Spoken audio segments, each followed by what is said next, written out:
Yun mga kailaw, naikabit ko na po ang power supply po niya, laser light. Sa likod po mga kailaw, kung sakaling walang power, ang pinakauna nyo pong gagawin, ito po mga kailaw, nakikita nyo po yung sign na yan, fuse po yan mga kailaw.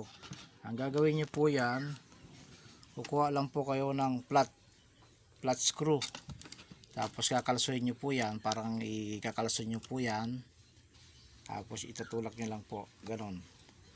Wala. Yan. Ayan, tanggal na. Yan ang fuse nya mga kailaw. Uy, ba't ganito to? Ginamper na bagay to. Tanggal natin. Ayun o, ginamper na yung fuse o. So, kaganyan mga kailaw, naglulos po yan. Palitan mo na po yan ng bago. Ito po ang sekreto dyan sa mga hindi po kabisado. Yan po ang fuse. Tapos pag ano, ibabalik nyo lang po yan mga kailaw. Ito example lang.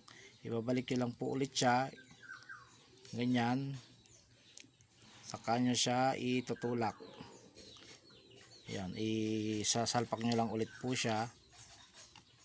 Saka mo po siya itutulak. Yan. Pag tinulak nyo na po, ayun, nakakabit na po yan. Meron po yung fuse dito. Pero kung pinalitan nyo na po ng bago, tapos ganoon pa rin, may problema po ang loob nyan.